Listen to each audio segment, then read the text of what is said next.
కాలీన రాజకీయ అంశాలు latest political updates అందించడానికి మనతో పాటుగా సీనియర్ సంపాదకులు తెలకపల్లి రవి గారు సిద్ధంగా ఉన్నారు. రవి గారు నమస్తే సార్. నమస్తే వర్మ గారు. సార్, జగన్మోహన్ రెడ్డి గారు విదేశాలకి వెళ్ళాలా, అరెస్టుపై చంద్రబాబు చేసిన కామెంట్స్ ఆ చిట్చాట్లో మాట్లాడినవి పెద్ద ఎత్తున వైరల్ అవుతున్నాయి. విజయ్ మాల్యాతో ఓ పక్క జగన్ పోలుస్తూనే రెడ్ బుక్ రాజ్యాంగం అమలవుతుంది, వేధింపు రాజకీయాలు వద్దు అంటేనే కొంతమందిని అరెస్టులు చేస్తున్నారండి. అసలు చంద్రబాబు నాయుడు గారి ఆలోచన ఏ రకంగా ఉంది? నిజంగా ఇదే సందేహం కలుగుతుంది మీరు ఈ ప్రశ్న.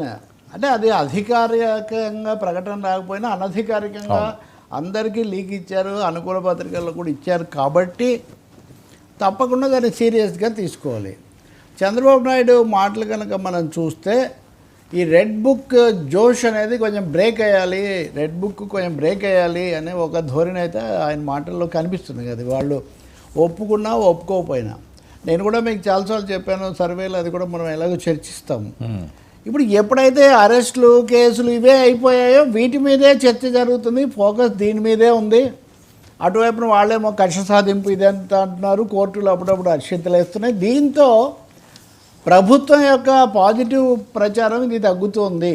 మీరు చంద్రబాబు నాయుడు మనల్ని అరెస్ట్ చేశారు, మనల్ని వేధించారని మనం కూడా వేధిస్తే అది రాంగ్ మెసేజ్ వెళ్తుంది, కాబట్టి జాగ్రత్తగా ఉండాలి అన్నారు. మొన్న మాట్లాడిన దాని మీద కూడా ఆయన కొంచెం అంతకుముందు కూడా కొంచెం మందలించారు, జాగ్రత్తగా మాట్లాడండి మంత్రులు, మద్యం కేసులో మీరు తప్పుగా మాట్లాడితే ఇది మొదటికే ఇది అవుతుంది అని ఒకటి మాట్లాడారు.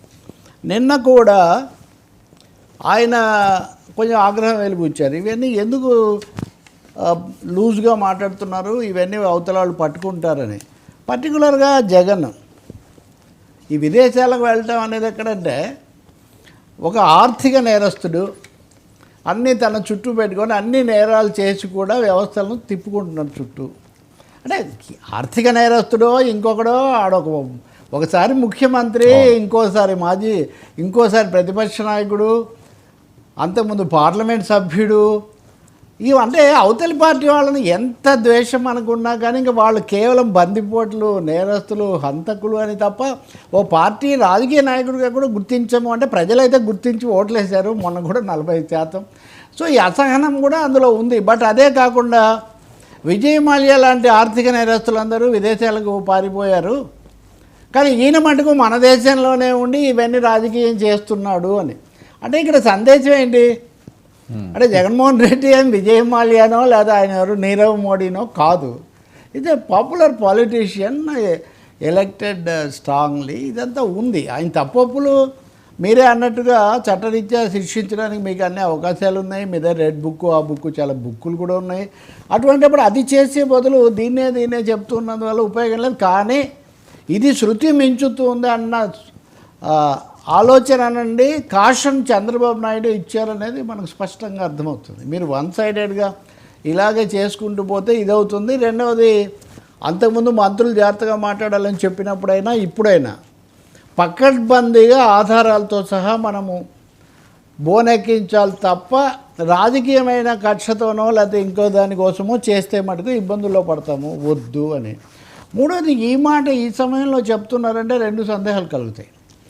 ఒకటి, మీరు చాలాసార్లు హెడ్డింగ్లు పెట్టారు, జగన్ అరెస్ట్ ఖాయం, ఇంకా సిద్ధమైపోయింది, ఇప్పుడప్పుడు ముహూర్తం వెయిటింగ్, ఇదంతా అంత అర్జెంట్ ఏం లేదని చెప్తున్నారు చంద్రబాబు నాయుడు. వెంటనే అతన్ని ఫిక్స్ చేయండి, లేదా ఫిక్స్ చేయడానికి చర్యలు తీసుకోమని ఆదేశించారు, అలా లేదు. ఒకవేళ కావాలని కౌంటర్ మెసేజ్ ఇచ్చుంటే అది మనకు అర్థమవుతుంది కొద్ది రోజుల్లో. కానీ ఇలా చంద్రబాబు నాయుడు అనడానికి వెనుక రాజకీయ నేపథ్యం ఏమైనా ఉందా? కేంద్రం ఆయన ఏమన్నా కొంచెం వెనక్కులు అవుతుందా? ఇప్పుడు కేంద్రం కూడా మీరు చూస్తే పాకిస్తానీ ఘటనలు, వీటి మీద బయటకు వచ్చిన విషయాలు, పార్లమెంట్ పెట్టాలని ప్రతిపక్షాలు అంటే బీజేపీ వ్యతిరేక పక్షాలు కొంచెం కూడగట్టుకుంటున్న తీరు, బీహార్ ఎన్నికలు, వీటన్నిటి రీత్యా ఆంధ్రప్రదేశ్లో మళ్ళీ ఒక పొలిటికల్ ఎక్స్ప్లోజన్ వద్దని వాళ్ళు ఏమైనా ఒక సలహా ఇచ్చారా? ఒక బ్రేక్ అయితే చంద్రబాబు ఒక పొలిటికల్ బ్రేక్ వేస్తున్నట్టయితే తప్పకుండా కనిపిస్తుంది. లేకపోతే ఆయన రెడ్ బుక్ బాగా పనిచేస్తుందని, అందరూ దొరికిపోయారని, వీటి మీద ఉత్సాహంతో ఇంకా మరిన్ని చర్యలు తీసుకోవాలని చెప్పుండేవాళ్ళు.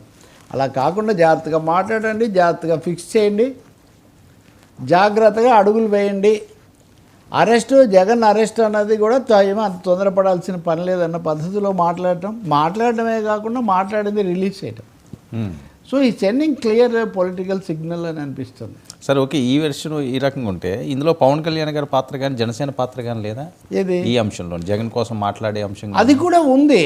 అంటే మనం విన్నది చూస్తున్నది ఏంటంటే పవన్ కళ్యాణ్ కూడా మరీ వన్ సైడెడ్గా వెళ్తే ఇది రివర్స్ కొడుతుంది.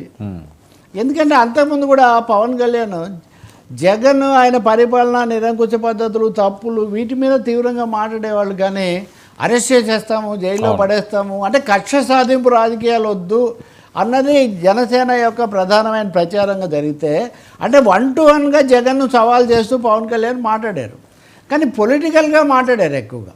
అవును, కొంచెం వీళ్ళు మాట్లాడిన దానికి వాళ్ళు మాట్లాడిన దానికి తేడా ఉంది. కాబట్టి పవన్ కళ్యాణ్ జనసేన కూడా ఇప్పుడున్న పరిస్థితుల్లో కూటమి ఏడాది దాని మీద ఉన్న దృష్టిలో పెట్టుకున్నప్పుడు ఏదో తొందరపడిపోయి వెంటనే పంపించేస్తే మంచిది కాదు. దీని మీద 2-3 అభిప్రాయాలు కూడా వినిపిస్తున్నాయి రాజకీయ వర్గాల్లో. వచ్చిన వెంటనే 4-5 నెలల్లో ఏదైనా ఆధారం ఉండేది పంపిస్తే అది వేరుగా ఉండేది. ఇప్పుడు ఏడాదిన్నర అయిన తర్వాత ప్రభుత్వాలు వాటి నిర్ణయాల మీద సహజంగా అసంతృప్తులు ఇవన్నీ కూడా వస్తుంటాయి. ఇటువంటి అప్పుడు కనుక చేస్తే గతంలో కూడా ఆయన జైలుకి వెళ్ళి దానివల్ల చాలా ప్రయోజనం పొందున్నాడు. ఇప్పుడు కనుక చేస్తే దాన్ని మరింత పొలిటికల్ అడ్వాంటేజ్గా మార్చుకునే ప్రయత్నం కూడా జరగవచ్చు. బీజేపీ మీద పూర్తిగా ఆధారపడలేము, బికాస్ బీజేపీ ఇంతవరకు వైసీపీ మా శత్రువు అని ఎక్కడ ప్రకటించలేదు, వీళ్ళు కూడా ప్రకటించలేదు. కాబట్టి మీరు అన్నట్టు జనసేనతో పాటు కేంద్రంలో చక్రం తిప్పుతున్న బీజేపీ యొక్క అండదండలు కూడా లభించలేదేమో.